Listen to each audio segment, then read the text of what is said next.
Olá, pessoal. Sejam bem-vindos à nossa aula de número 12. Nessa aula, a gente vai tratar, então, especificamente dos nemátodas parasitas, ou seja, aqueles que causam algum dano a outros seres vivos, e nós vamos focar especialmente nos nemátodas parasitas humanos. Bom, os nemátodas desenvolveram diversas adaptações para a vida parasitária, e essas adaptações elas são classificadas em vários grupos. Eu trouxe alguns aqui desses grupos. Então, há nemátodas que são classificados como ectoparasitas de plantas, ou seja, eles parasitam plantas, mas apenas externamente, retiram o alimento da parede externa do corpo das plantas. Outros que são classificados como endoparasitas, ou seja, vivem no interior do corpo das plantas e aí retiram seus nutrientes das células do corpo desses seres vivos. Outros nemátodas ainda são classificados como saprófagos de zooparasitas, ou seja, são parasitas animais, mas se alimentam de animais mortos. Há ainda os zooparasitários em estágios juvenis, ou seja, são aqueles nemátodas que apenas durante o estágio juvenil do desenvolvimento atuam como parasitas. Outros são fitoparasitas juvenis e os adultos fêmeas são zooparasitas, ou seja, durante o estágio juvenil parasitam plantas e no estágio adulto apenas as fêmeas parasitam animais. Há também os juvenis zooparasitários e adultos fitoparasitários, então são aqueles que durante o estágio juvenil parasitam animais e na vida adulta parasitam plantas, e aí não há uma distinção entre fêmeas e machos. Há outros nos quais apenas as fêmeas adultas parasitam animais, são zooparasitárias. E outros ainda que são zooparasitas adultos com um hospedeiro, que são os que a gente vai tratar particularmente na aula de hoje. Bom, o primeiro parasita de importância médica que nós vamos discutir é a Ascaris lumbrigoides, também conhecida como lombriga. Esse parasita causa a doença chamada de ascaridíase ou ascariose. É uma doença que é bastante comum em crianças. E esse parasita ele pode atingir de 20 a 40 centímetros, é um dos maiores nemátodas encontrados. Esse tamanho, no entanto, ele vai variar de acordo com a condição nutricional do hospedeiro. Então, se o hospedeiro tem bastante nutrientes para fornecer, o parasita vai crescer mais. E também varia de acordo com o dimorfismo sexual. Então, geralmente, as fêmeas apresentam um tamanho maior do que os machos. Como eu falei, apresentam dimorfismo sexual, habitam o intestino delgado humano quando estão no estágio adulto. Eles podem ficar presos à mucosa, mas geralmente eles ficam à luz intestinal. Numa infecção que não seja muito séria, esses animais não causam danos mecânicos ao intestino. A fêmea pode produzir até 200 mil ovos por dia. E desses ovos são liberados larvas, as quais vão atingir a maturidade sexual em torno de 60 dias dentro do organismo hospedeiro. Bom, o ciclo de vida, então, da Ascaris lumbrigoides está representado nessa figura. O que acontece?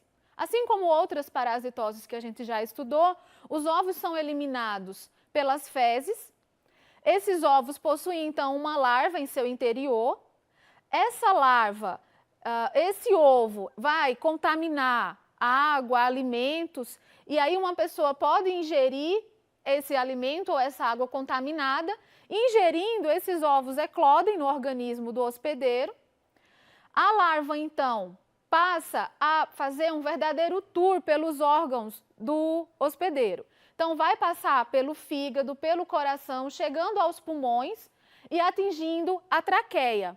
Ao atingir a traqueia, essas larvas vão chegar até a garganta e elas podem ser engolidas novamente pelo hospedeiro. Elas vão causar uma irritação, uma tosse, a pessoa tende a engolir, as larvas retornam por todo o sistema digestório, chegam de volta ao intestino e lá no intestino eles vão então se fixar absorver os nutrientes da pessoa, quando a pessoa se alimenta, boa parte desses nutrientes vão ser absorvidos por esse parasita, e então o parasita vai atingir a fase adulta, se reproduzir, liberar novos ovos e reiniciar o ciclo.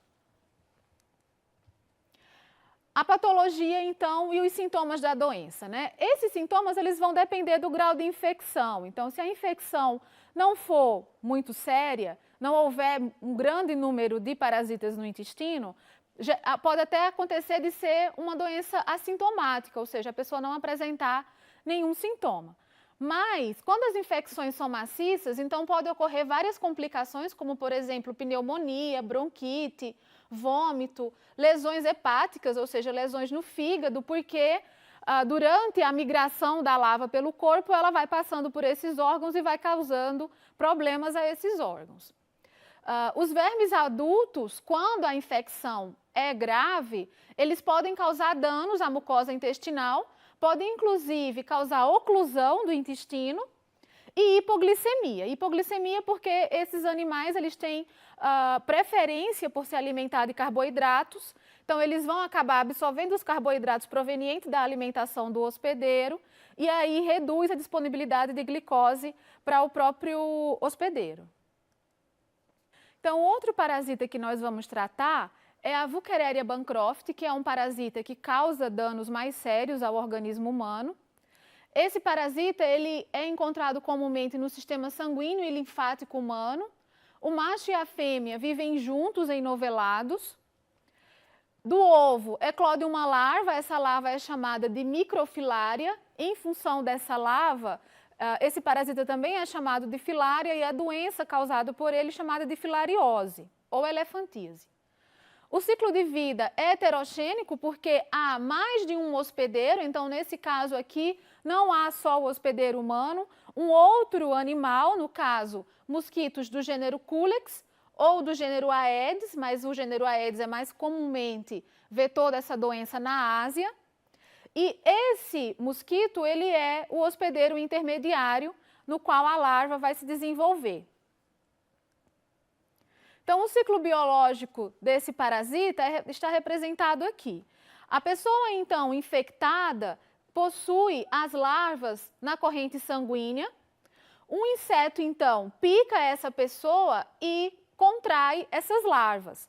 As larvas elas vão se desenvolver no organismo do inseto, vão atingir estômago e músculos torácicos do mosquito e vão passar por várias mudas. Então, elas vão sofrer equidísis dentro do próprio inseto.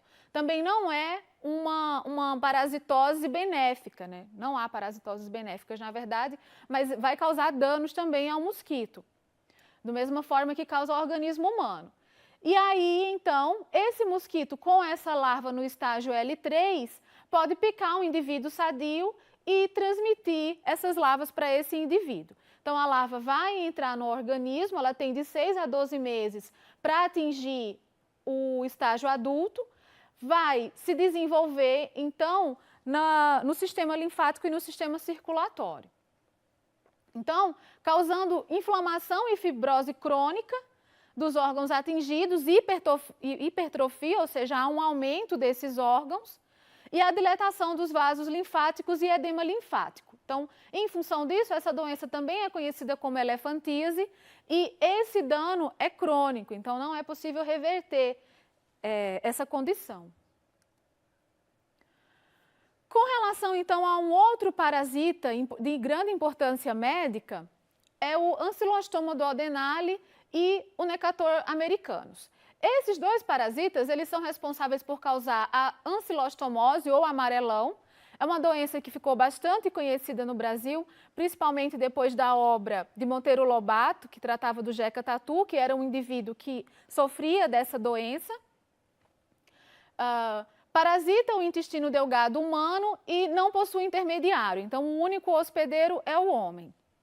Fixam-se na mucosa intestinal por meio de dentes. Então, esse animal possui esses dentes que eles usam para se fixar na parede do intestino e ali eles se nutrem do sangue que é proveniente do sangramento causado por esses dentes. Então, é um animal que vai causar, uma das consequências da doença é a anemia, porque esse animal se nutre de sangue. Então, o ciclo de vida do amarelão. O que vai acontecer? A gente tem aqui a representação, os ovos são liberados pelas fezes, porque o parasita está localizado no intestino. Esses ovos, então, eclodem uma larva, inicialmente uma larva do tipo rabiditoide. Essa larva evolui para um estado infestante e depois ela pode penetrar tanto a pele humana, que aí é chamada de penetração ativa, ou ela pode ser ingerida através de alimentos e água contaminada, que é chamada de penetração passiva. Após penetrar, ou seja, entrar no organismo humano, essas larvas elas vão fazer uma migração por diversos órgãos também, assim como no caso da ascaridíase. Então, vão atingir o coração, o pulmão, a traqueia, a faringe, a laringe, e aí são engolidas e retornam para o sistema digestório, chegando até o intestino, onde vão se fixar. Então, é super importante, no caso dessa doença, evitar andar descalço, porque a larva pode penetrar pela pele.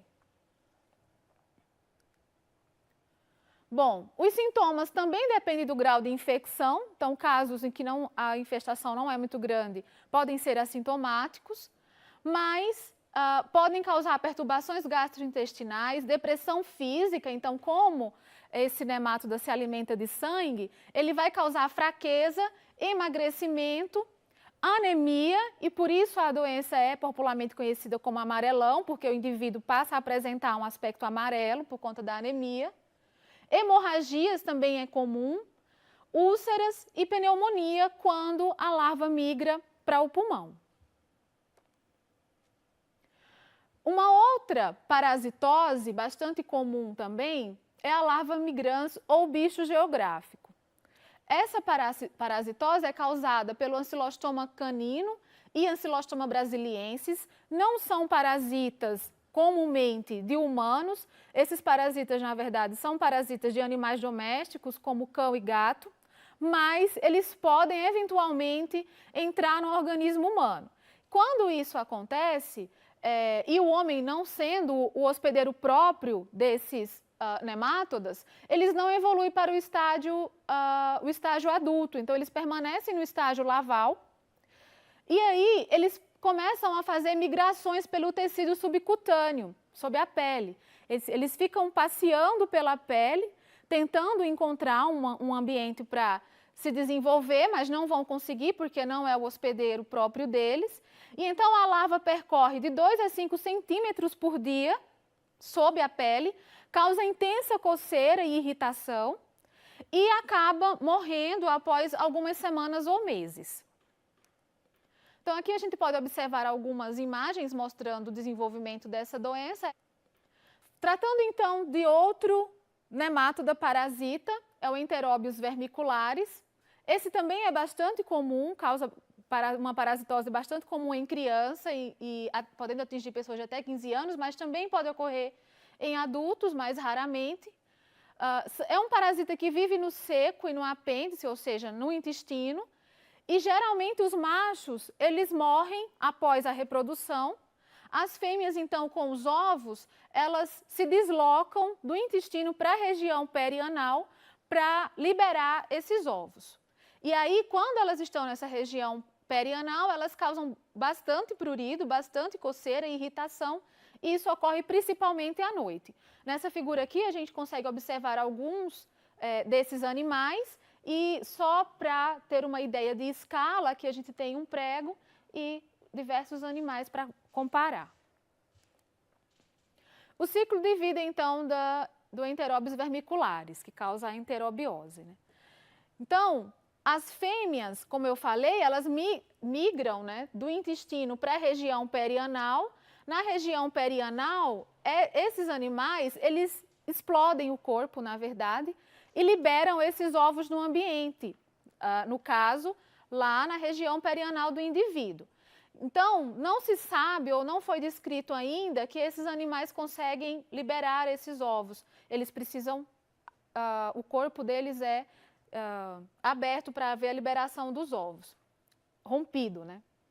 Então, quando esses ovos são liberados na região perianal, há o prurido, a coceira, que é bastante comum, e no caso de crianças, pode ocorrer então a autoinfecção, ou seja, a criança coça e depois leva a mão à boca e é novamente autoinfectada por esse parasita. Então, a transmissão ela pode ocorrer por ingestão dos ovos junto à alimentação, é super importante a profilaxia dessa doença, por exemplo, se tem uma pessoa contaminada em casa, evitar que as roupas sejam sacudidas, porque pode dispersar os ovos no ambiente e até mesmo através da poeira, ou esses ovos podem chegar aos alimentos e contaminá-los. Pode haver autoinfecção, como eu falei, a pessoa coça e depois leva a mão à boca e ingere as larvas novamente, os ovos, e aí as larvas vão eclodir. E pode haver uma retroinfecção, ou seja, os ovos eclodem na região anal, as larvas então retornam pelo ânus até chegar no intestino e lá se fixam novamente. Bom, pessoal, é isso que eu gostaria de tratar sobre essas parasitoses. Essas parasitoses são importantes porque provavelmente é o conteúdo que vocês vão trabalhar mais frequentemente na escola básica, no ensino fundamental e médio. E é de extrema importância porque precisa alertar a população sobre a profilaxia, o tratamento e como evitar a contaminação por esses parasitas. Obrigada pela atenção de vocês e até a próxima.